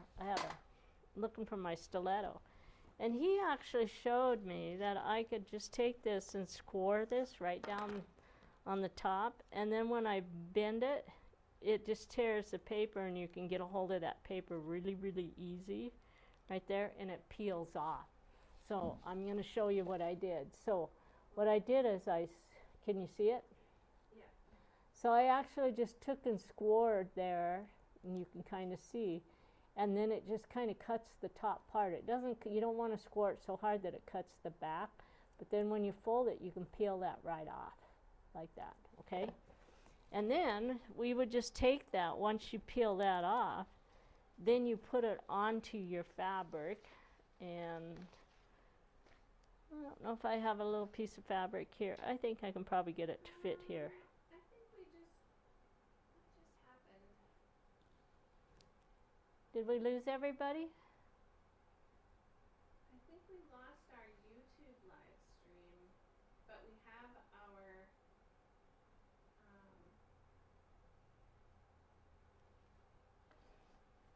let me see. Facebook looks like you're still on, right? Anybody out there? Everything looks like that's all connected. But our YouTube definitely disconnected. So hold on, I'm reconnecting YouTube and then we'll have to pull those videos together later.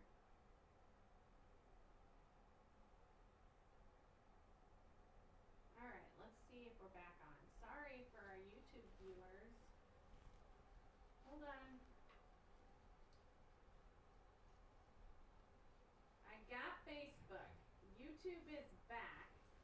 So I don't know why that disconnected, but the YouTube stream went away. But it's back. Is YouTube back? Okay. YouTube's back. It's just not on the same stream. So hopefully everybody finds the new video there. And we'll have to pull those together later. All right. So for those, I'm just gonna go back over that really quick. So. Hold on, I gotta get on the right. Oh yeah, you're still on the right view. Okay. So I took my piece and I'm just gonna put the sticky side goes to your fabric, just like that. And I'm gonna turn this around. So you can move it around and adjust it, but once you get it on there and stick it and you leave it, in about a minute, it's not going to want to pull off very easy. It'll probably pull the sticky stuff off. But as you're trying to get it on there, you do have the ability to move it around just a little bit, okay? So we're going to, I'm going to show you how to cut these out. You don't want to lose these little pieces here.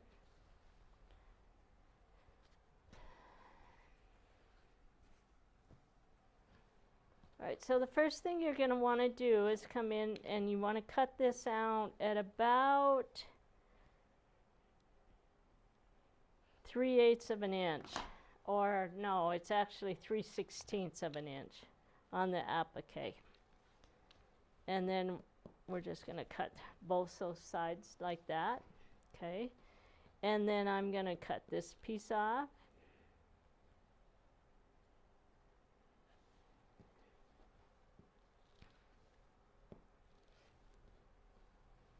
So that piece goes there. And now I can actually just take my rotary cutter and come up here and just eyeball that. And I'm just going to cut one edge of it.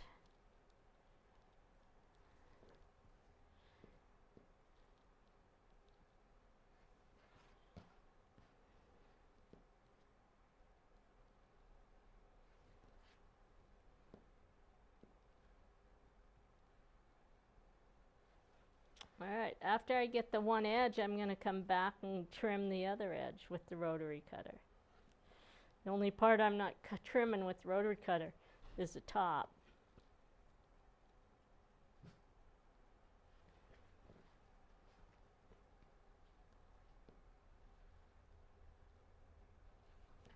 And of course, if you don't want to use your rotary cutter, you can definitely use your scissors.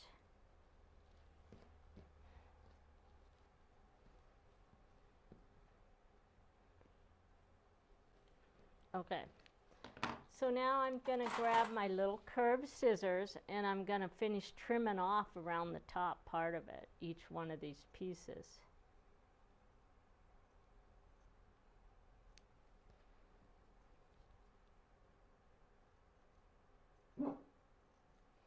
Oh, the dog's decided that it's going to start barking.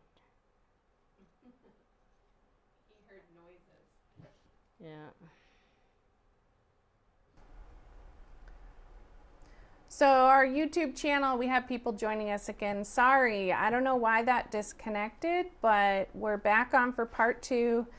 And later today, we'll just pull the Facebook stream off and then load that onto YouTube. So it'll take a little bit, but we'll get it all posted there.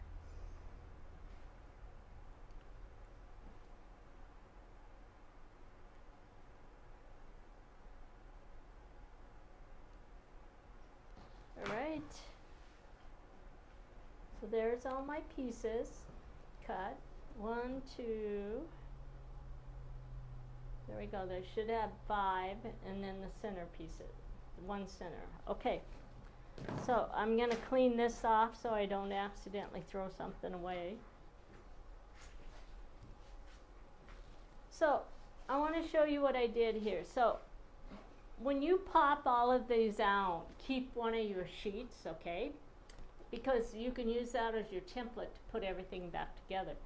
So see all my little flowers here that I have? Those I put together last night, okay, after I have them all turned under. So what I did is I just took a piece of colored paper and I glued it underneath there. And now, if I have to, I can actually take these little pieces and glue them on here just with just a touch of glue as I'm building and getting them set up, all right? So we're gonna, right here, I think this one goes with that little piece right there. So we're going to turn this stack right here under, okay?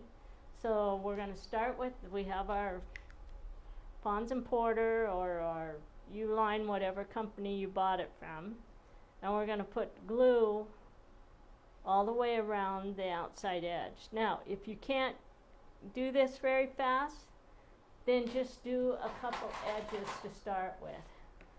I'm just going to use my finger because I don't know where my purple thing is. So I'm just going to roll this over with my finger.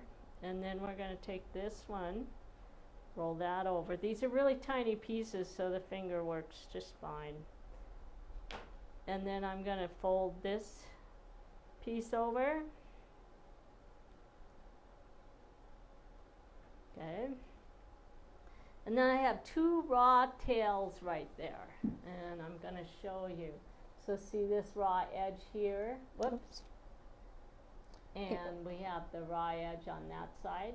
I'm going to actually take my scissors and I just take my finger and pull that down and lay the scissors underneath there and clip it. So that gets rid of all of my raw edges under my points. Alright. So now I don't have, it's just really nice. So on these other pieces, we're only going to turn around on 2 sides, but we're not going to turn under the bottom. We're going to leave that excess on the bottom, okay? And on some of these pieces, you're probably going to have to clip that inside curve. So I like to go through and get all the inside curve clipping done before I start turning them under.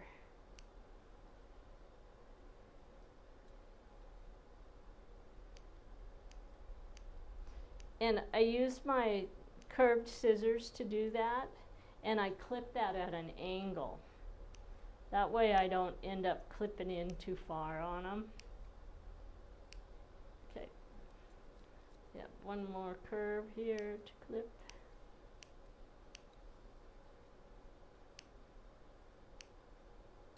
Okay. So let me check really quick to see if I have a purple thing over here. There's one right here. So I can take this, and I'm going to take my glue and run it about halfway around on this, and then I'm going to take my purple thing and we're going to fold this. And we just roll that over. And when I get to the little circle, I usually switch over to my fingers and just grab that and pull it towards me.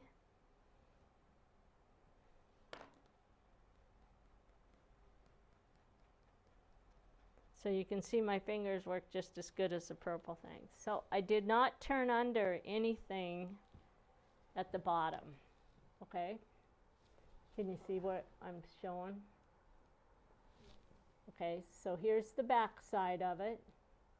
And notice I did not tuck anything under on the bottom. I just folded the two edges and then we leave the rest of it, okay? Now we're going to do the next piece. And because I am fast at this, I'm just going to do both sides. I'm going to roll that over.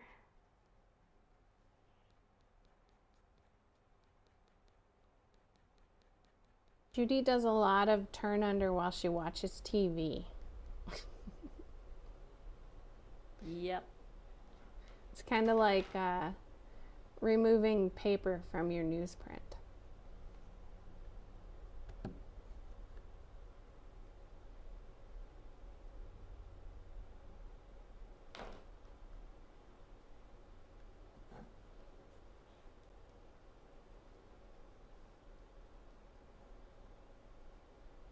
But it really is cool to have all the pieces pre-cut with the laser, because you don't have to worry anymore about whether or not your shapes are all gonna match or all be perfect. And that, I mean, even prior to the laser, when Judy would cut her flower pieces and everything, it was hard to get them all to look exactly like each other. And so the laser and the Stitch and Peel product have been awesome for making our applique look perfect.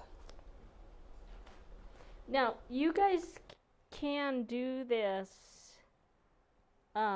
without the turn under if you want. But remember, the product is a rinse away, so it's not a very good stabilizer. So what you need to do is you need to put it on an iron-on. You need to fuse your fabric, and then you can take these little pieces, these little templates, and then just put them onto your fusible fabric, and then you can cut right around them. And if you want, you can peel this stuff off, and now you have the shape, and you can iron those on in place. If you leave this product on it, then what you want to make sure you do is an actual satin stitch around the edge so that it doesn't rinse away on you, okay? So remember that it does rinse it does start falling apart, and so you have to have that fusible fabric underneath there, all right? And if you do it that way, you cut it right on the edge of the piece instead of cutting your fabric an 1/8 of an inch out from the edge. And it'll be, you'll just take the rinse away product, put it on the back on your fusible your fabric that you fused, and then you just cut it out, and then you can put them on. And you can iron them in place. Yeah. And no, we do not have any of the files that you use for the quick, what do they call those? For the quick cut, things like we the don't have any files SVG files. So this is not a project that I don't think Vanessa, so we work with Vanessa from Fabric Confetti, and she does a lot of our patterns, and she creates digitized embroidery files for them. I don't know that she has this one done, but I mean, if enough people asked her, she would certainly do it. The benefit to that, she sometimes provides some SVG files if you have one of the fancy cutting machines. But otherwise, you could just use the laser cut product as your cutting template. Okay, so now I'm going to show you how I use these templates to put these back in place. So I can take just a little, just a touch of your glue, and I can just place it right there so that that holds it down right there, all right? It'll glue it just to the paper, but it's just a little bit so it'll pop off really easy for us. And then I get that piece in, and then we're going to get that one.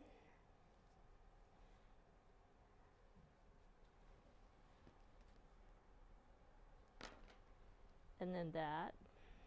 There we go. So you can see where all my raw edges are setting down here. That's how we keep these pieces together. So then we're going to take that one. Okay. Now, if I didn't have this pink paper underneath it, I could take this piece and glue it onto my light table. And that works really, really well. It's also because that surface is glass, and so it pops off really easy, the glue, if you're gluing it in position. But you can actually just take it and put a little bit of glue on the back side of it and glue it down to your glass table, and then you just pop it off when you're done with it. All right, so now on this, to get this in place, what I'm going to do is just fold it in half along the curve and kind of get a little fold there. Okay, so that way now I know where the center is. And then I'm going to rub my glue on the back side of this.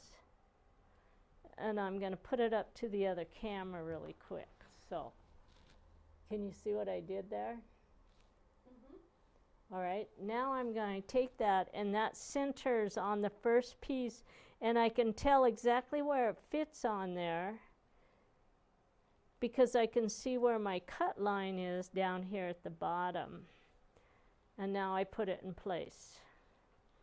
All right, now once I get that on there, then I'm just going to take these and I'm just going to pull this up and pop these off just like this. All right, and now I have my little pieces set. Okay, so I'm going to show you how these are put on. All right, so if you're doing it before you do your quilting, you're just going to take this and you're going to take your Roxanne's glue and just put all your glue on the back side of those, and then you just lay that down right along those seams and just tuck that up as close as you can right along that line. And then we take the next one.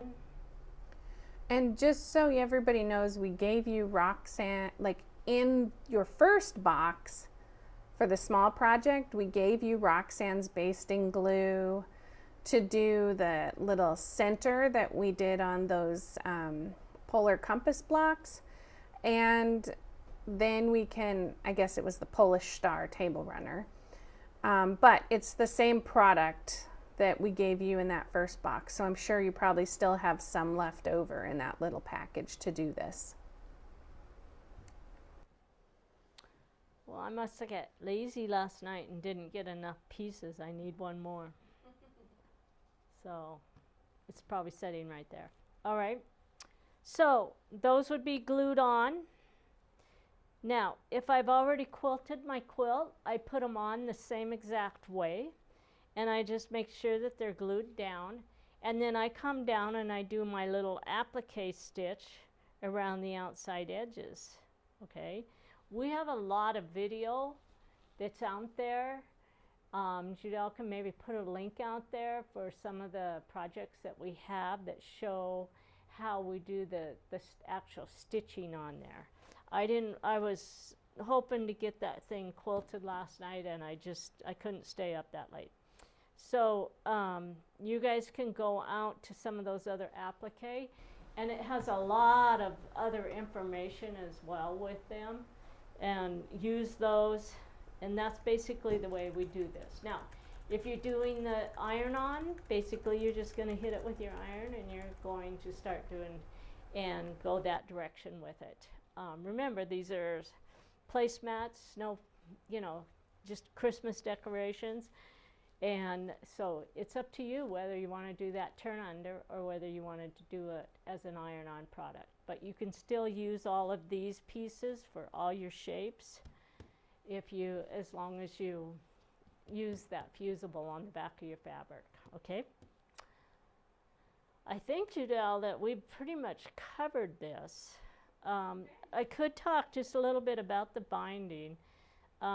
Basically, before I do binding, I use a bias binding in here, and there is information in the pattern on the binding because I remember reading it last night. And you can use, I did not use a double folded binding in there. I think it's just a single. I think it's cut at 1 3/8 is what we cut it. And then it's cut on the bias. And it's going to take a couple of your bias strips across your fabric, because I think we gave you, this is your binding, and you should have 23 inches. I just take this and I take my fabric. Look at all these spots on this fabric. This is so funny. This is from Tim Holtz, and he just has little paint spots on it, oil drops on them. They're actually, you know what those are? What are they? Those are like if you're putting tape on a present, since that's this Christmas stuff. Oh. It's like a tape mark from, yeah. you know, you tape on like a piece of like paper bag or something, and then you pull the tape off and it leaves a little brown. Yeah. That's what those are. So anyway, I just take these when I'm cutting a bias strip and fold it diagonally like that. And then after I get that folded diagonally, I take it like this. And then I just start cutting my strips until I get enough to do my projects. And I just take this. Since I know I have to do this, I'm just going to cut it for you. Now you can go through the process of sewing everything together. There's lots of different ways to do bias binding. I'm not going to tell you that one's better than the other. I'm just going to say use the one that you like the best. But this is the lazy person's process. So you just fold this, and now I can move this over, put it on my thing, and then I can mark 1 3/8, which is right there.